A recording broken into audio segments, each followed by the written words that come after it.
जनसेवेचा वसा घेऊन जात धर्म विरहित विकासाचे राजकारण करणारे अजितदादा ग्रामीण भागातील शेतकरी कष्टकरी जनतेची सुखदुःख समजून घेत होते.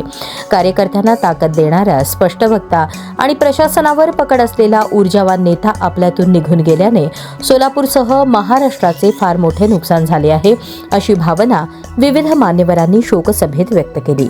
राज्याचे उपमुख्यमंत्री अजितदादा पवार यांच्या निधनानिमित्त रविवारी सायंकाळी डॉक्टर निर्मलकुमार फडकुले सभागृहात आयोजित शोकसभेत सर्वपक्षीय नेते मंडळींबरोबरच विविध क्षेत्रातील मान्यवरांनी श्रद्धांजली वाहिली. यावेळी राष्ट्रवादी काँग्रेसचे शहराध्यक्ष संतोष पवार यांनी भावुक होत अजितदादा यांच्याबद्दलच्या आठवणी सांगितल्या. त्यांच्या जाण्याने राष्ट्रवादीचा कार्यकर्ता पोरका झाला आहे. शेतकरी कष्टकरी उपेक्षित वर्गासाठी अहोरात्र काम करणारा हरपल्याची भावना त्यांनी व्यक्त केली. यावेळी श्री सिद्धेश्वर देवस्थान पंच कमिटीचे अध्यक्ष धर्मराज काडादी यांनी अजितदादांच्या आठवणींना उजाळा देताना सांगितले, नियतीने केलेली ही क्रूर चेष्टा आहे. 1997 मध्ये वसंतदादा शुगर इन्स्टिट्यूटचा संचालक असतानापासून अजितदादांशी संबंध आला. त्यांच्या राजकीय उदयोन्मुख काळात ज्येष्ठ नेते शरद पवार यांच्या प्रत्येक कार्यक्रमांचे नियोजन ते शिस्तबद्धपणे करायचे. विविध कामानिमित्त त्यांची भेट होत होती. ते स्पष्ट वक्ते आणि वेळ पाळणारे नेते होते. सर्व जाती धर्मातील जनतेचे अहोरात्र काम करत असत. 2017 मध्ये सिद्धेश्वर मंदिरात आल्यानंतर मंदिर परिसराच्या विकासासंदर्भात अडीअडचणी जाणून घेतल्या. सोलापूरवर त्यांचे विशेष प्रेम होते. त्यांच्या जाण्याने सोलापूरच्या विकासाच्या दृष्टीने सोलापूर पोरके झाल्याची भावना त्यांनी व्यक्त केली. यावेळी आमदार विजयकुमार देशमुख यांनी विधानसभेत 21 वर्ष काम करत असताना अजितदादा यांच्या कामाची पद्धत जवळून पाहता आल्याचे सांगितले. तसेच त्यांच्या कार्याची आणि अभ्यासपूर्ण निवेदनाची प्रेरणा घेण्यासारखी होती. कामानिमित्त त्यांच्याकडे गेलेला माणूस रिकाम्या हाताने परत आला नाही. त्यांचे व्यक्तिमत्व प्रेरणादायी होते, असेही ते म्हणाले. भाजपच्या शहराध्यक्षा रोहिणी तडवळकर म्हणाल्या, अजितदादा यांच्या निधनाचे वृत्त समजताच संपूर्ण महाराष्ट्र हळहळला. जातीविरहित राजकारण करणारे उमदे नेतृत्व हरपल्याने महायुती पोरकी झाली आहे. त्यांच्या जाण्याने देवाभाऊंचा उजवा हात निखळल्याची भावना त्यांनी व्यक्त केली.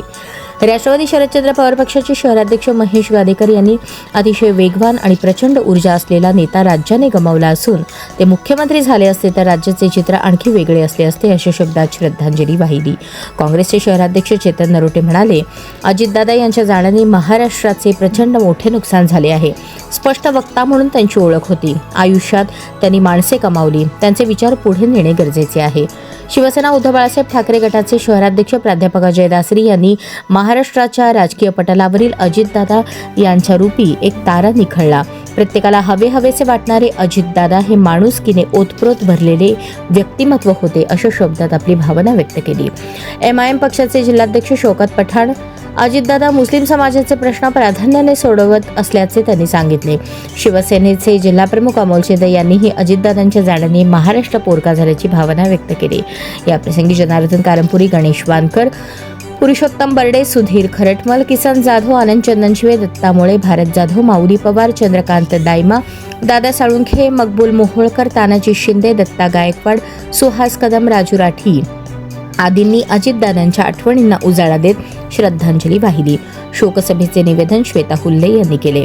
अजितदादांच्या आठवणीने भावना अनावर उपमुख्यमंत्री अजित पवार यांचे बारामती येथे विमान अपघातात निधन झाले. अचानकपणे अजितदादा आपल्यातून निघून जाणे हे धक्कादायक आणि शोकमय होते. वरून कठोर वाटणारे अजितदादा आतून अतिशय हळवे होते.